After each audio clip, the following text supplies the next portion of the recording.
Ladies and gentlemen, today we talk about the Rowdy One, Roddy Piper, the Hot Rod himself, the Hall of Famer. He had a legendary career and was one of the most controversial wrestlers of his time. He could talk you into the building. He could make you hate him just by what he said. And his legendary career started in the Portland area and kind of ventured into Canada, but mostly like Portland and the California area. And he was very loyal to the Portland area, because once he went to the WWF, he would not wrestle against the Portland territory, which was known as the Northeast Portland Wrestling Territory. And he had some great matches in that territory with Buddy Rose, just to name a few.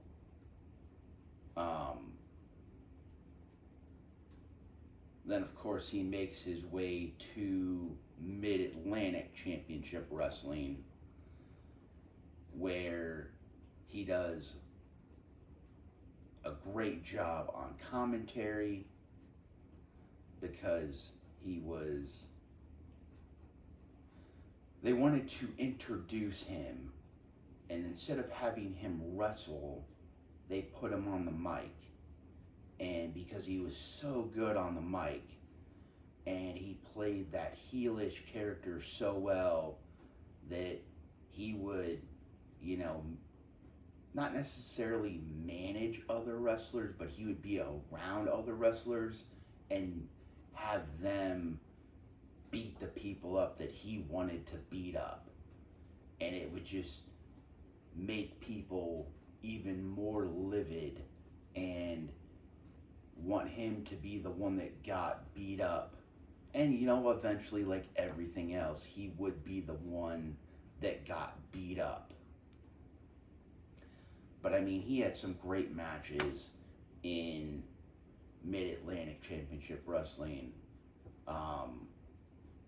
He had matches against Jack Briscoe, Greg the Hammer Valentine, and so many more. And like I said, he was great at talking his way into making you mad. And it didn't matter whether it was Greg Valentine or Jack Briscoe or Ric Flair or Ricky the Dragon Steamboat, because they were all around that Mid-Atlantic territory at that time, and he could make an instant rivalry with any of them. And of course, he would go on to have a legendary feud with Greg the Hammer Valentine over the NWA World United States Championship, which was second to the NWA Championship. And that feud would conclude an incredibly violent dog collar match at the first ever Starrcade in 1983. If you want to see a brutal match between two competitors fighting for what they believe in and what they want, I would definitely recommend going back and watching this match between Roddy Piper and Greg the Hammer Valentine. course, Roddy Piper was one of several wrestlers that would not only headline or co-headline Starrcade, but would also be involved or in the main event of the first ever WrestleMania. And shortly after the first Starrcade, he made the jump to the World Wrestling Federation. And he would have feuds with Paul Orndorff, Hulk Hogan, Mr. T, Rick Rude, Bad News Brown, Bret the Hitman Hart, the Mountie, and even his best friend, Bob Orton. Him and Bob Orton were like glue. You couldn't get one without the other. Also would have a very interesting match with Adrian Adonis, hair versus hair, at WrestleMania 3. But without Roddy Piper and his ability to talk and get people to hate him, I don't know that WrestleMania 1 would have been as successful as it was. Think about that.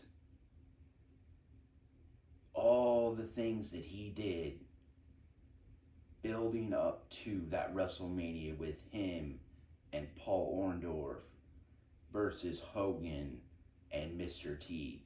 And he didn't like Mr. T at all.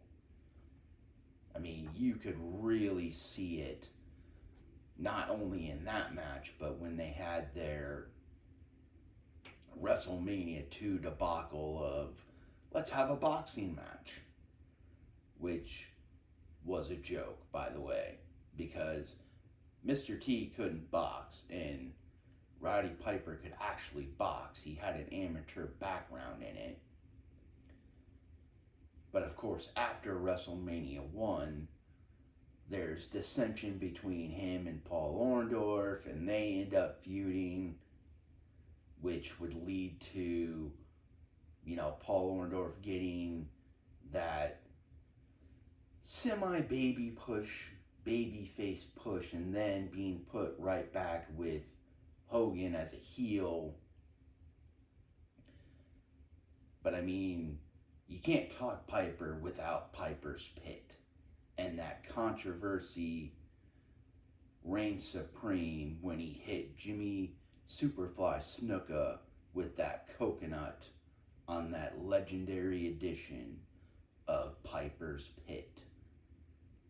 And that was one of the first shows that they gave a wrestler where he could interview people and other wrestlers and build feuds that way and blow off feuds or start feuds with other wrestlers. I mean, we all remember that iconic moment where Andre the Giant comes out with Bobby Heenan and rips the chain off the Hulkster and challenges him to a match at WrestleMania 3.